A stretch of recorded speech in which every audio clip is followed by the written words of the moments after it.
Olá, meu nome é Rodrigo Kikoff Steinholtz e participo do projeto Fisiologia em Vídeo da UFPEL e hoje irei facilitar a você sobre enfisema e fibrose pulmonar. Então vamos lá. Antes de entrarmos no assunto propriamente dito, temos que fazer um breve resumo sobre alguns tópicos importantes para este tema, para melhor compreensão futura. Então, Guyton e Silverthorne trazem que a complacência pulmonar refere-se à quantidade de força que deve ser exercida sobre um corpo para o deformar, neste caso, estirar, ou ainda a alteração de um certo volume, sendo resultado de uma pressão exercida sobre o pulmão. Vou trazer alguns números para facilitar a compreensão, certo? Pensem no pulmão, aqui na minha mão, e agora a gente exerce uma pressão sobre esse pulmão. E esse pulmão varia 2 volumes. Ok. Agora a gente varia uma pressão, sempre mantendo a mesma pressão. Uma pressão e esse pulmão varia um volume. Esse pulmão é menos complacente. E com a mesma pressão, ele variou um volume menor. Agora, neste pulmão, a gente exerce uma pressão e este pulmão varia 3 volumes. Então, este pulmão é mais complacente. Com a mesma pressão, ele varia um volume maior. Então, um pulmão com uma alta complacência, ele é estirado facilmente. Ele varia o seu volume mais facilmente. E um pulmão com uma baixa complacência, ele é estirado com dificuldade. Ele varia o seu volume com uma maior dificuldade. Outro tópico importante é sobre elastância, a retração elástica do pulmão, que é a capacidade de resistir a uma deformação mecânica. No caso, é o estiramento ou o aumento de volume. É a capacidade que um corpo tem de voltar à sua forma original quando a força, neste caso a pressão, que promove essa deformação é removida. Então, a retração elástica está presente nos pulmões. Quando a gente estira ele, aumenta seu volume, ele está ali forçando para expulsar o ar e a gente expirar, certo? Esses dois tópicos geram uma relação, a relação complacência e retração elástica. Silverton, ele traz um exemplo sobre um balão velho e um balão novo. Aqui eu tento mostrar isso para vocês, que um balão novo ele tem os seus elásticos, sua retração elástica nova, né? Ainda está ali, está presente, com uma retração elástica maior. Então, quando a gente assopra ele, é mais dificultoso aumentar, estirar, aumentar o seu volume, né? Do que um balão murcho, já usado, velho, certo? Como na imagem, que a gente assopra e é mais fácil de aumentar o seu volume, ele tem uma maior complacência. Então, quanto menor a retração elástica, como no balão velho, vai levar uma maior complacência, uma maior facilidade de aumentar o ar, aumentar o volume dentro dele.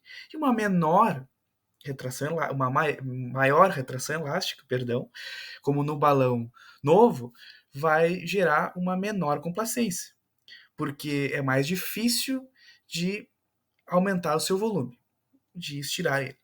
Então, tendo isso em, em pauta, vamos trazer agora sobre doenças pulmonares obstrutivas crônicas, a DPOC. Temos aqui o bronquite crônica e enfisema pulmonar. Aqui, nesse espaço, vamos tratar sobre enfisema pulmonar.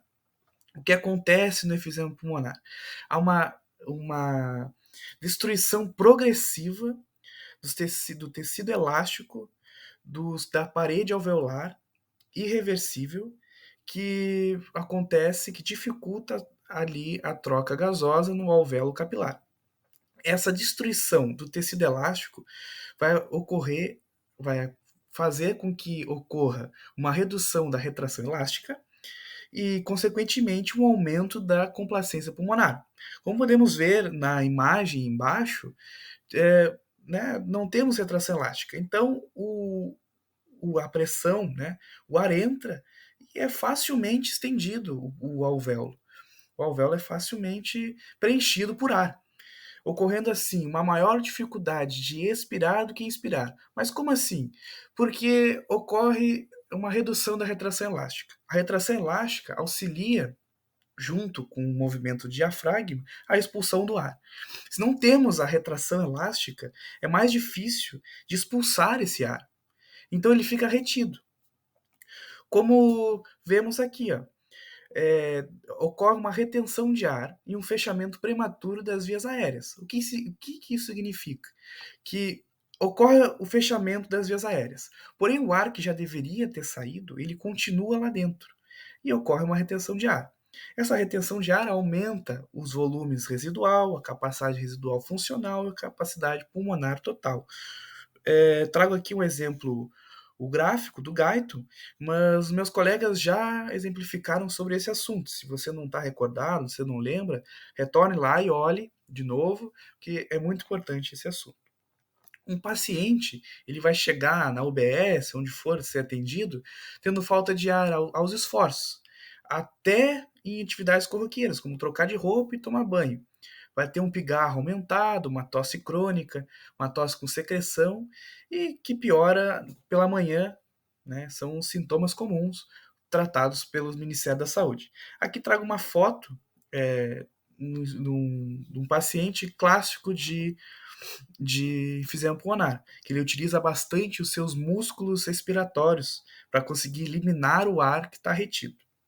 Agora, sobre as doenças restritivas, vamos tratar nesse espaço sobre fibrose pulmonar, que é um desenvolvimento de tecido fibroso cicatricial nas paredes alvéolos capilares, certo? Dificultando, assim, a insuflação alveolar. O que é isso? O preenchimento de ar, a variação de volume dentro dos alvéolos. Esse desenvolvimento fibroso, do tecido fibroso, diminui a complacência e diminui também os volumes. Porque diminui a complacência porque o alvéolo não consegue se estender. E diminui os volumes porque não tem espaço para os volumes estarem lá. E, consequentemente, diminui os volumes, mas as taxas permanecem as mesmas. Mas o que eu estou falando? Vamos tratar mais para frente. Vamos lá. O teste que se faz para definir sobre fibrose ou efisema pulmonar é a espirometria. O que é a espirometria? É a medição do ar que entra e sai dos pulmões, que, em conjunto com a variação tempo, fornece também informações valiosas sobre os fluxos respiratórios. A espirometria analisa as capacidades e volumes do paciente, além de nos dar parâmetros que podemos ver se estamos falando de padrões restritivos ou obstrutivos. Aqui eu trago os parâmetros que a espirometria analisa. Mas vamos falar sobre o CVF, que é a capacidade vital forçada, que representa o volume máximo de ar exalado pelo paciente. E a VEF1, que é o volume expiratório forçado no primeiro segundo, que é o volume de ar exalado no primeiro segundo de manobra da CVF. Esses dois parâmetros nos trazem o índice de Tifo. Aqui eu vou falar índice de Tifo, mas eu não tenho certeza se é assim que fala. Mas vamos lá, para o entendimento tá correto. O índice de Tifo é VEF1, o volume expiratório forçado, primeiro e segundo, divididos pela capacidade vital forçada. Mas para que serve esse índice de Tifo? O índice de Tifo vai servir para a leitura do resultado da espirometria. A relação do índice de Tifo, se tiver diminuída, vai vai nos dar uma espirometria obstrutiva, um padrão obstrutivo. Então já sabemos qual doença se trata. Se o índice de Tifo estiver normal, devemos analisar os parâmetros que eu acabei de falar. O CVF e o volume expiratório forçado primeiro e segundo. Se esses dois estiverem diminuído, aí estamos falando de um padrão restritivo. Aqui eu trago os resultados normais. O índice de Tifo maior de 70% e o volume expiratório forçado primeiro e segundo, a capacidade vital forçada de maior de 80% estão. Se estes valores estiverem correspondentes, estamos falando de uma espirometria normal. Agora eu trago para vocês um chocolatão na matéria, um resumão assim, ó, ótimo para estudar, então tirem print, deem pause, anotem, coloquem nos seus resumos, que isso aqui é ouro, tá? Então, o resumão. Um pulmão normal, com seus alvéolos e os capilares pulmonares, e à direita temos, primeiramente, o enfisema, que ocorre a destruição dos alvéolos, que reduz a área de superfície para as trocas gasosas. Essa destruição reduz a retração elástica. Ocorre, então, a maior complacência. A maior complacência é igual a maior facilidade do ar entrar no pulmão e o aumento da capacidade pulmonar total, por não conseguir expelir, né, exalar, melhor, o ar. Ocorre a redução do volume expiratório funcionar no primeiro segundo e pela redução vai diminuir o índice de Tifo. Então, temos uma menor retração elástica no enfisema, uma maior complacência, uma maior capacidade pulmonar total, um menor volume expiratório funcional no primeiro segundo e um menor índice de Tifo. Já na fibrose, temos que a membrana alveolar mais espessa diminui as trocas gasosas pelo desenvolvimento do tecido fibroso. Diminui a insuflação pulmonar, então diminui o volume, né, de estiramento. A complacência vai ser menor pelo crescimento do tecido fibroso. A menor complacência é igual a menor facilidade do ar entrar. Ocorre a redução da capacidade pulmonar total, porque não vai ter ar dentro, né? Não vamos ter um volume menor, e o índice de Tifo vai estar normal. Por quê? Matemática, lembrem da fórmula. VEF1 dividido por CVF. Né? Os dois vão estar diminuídos, então o índice de Tifo vai estar normal.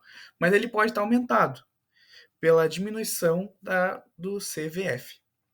Ok? Diminui os volumes pulmonares, por conta a gente já tinha comentado. Então, vai diminuir a insuflação, vai diminuir a complacência, diminuir a capacidade pulmonar total, diminuir os volumes e o índice de Tifo vai ser igual. Bom, espero ter ajudado vocês. Muito obrigado pela atenção. E se vocês quiserem me chamar para tirar alguma dúvida, fiquem à vontade. Até mais.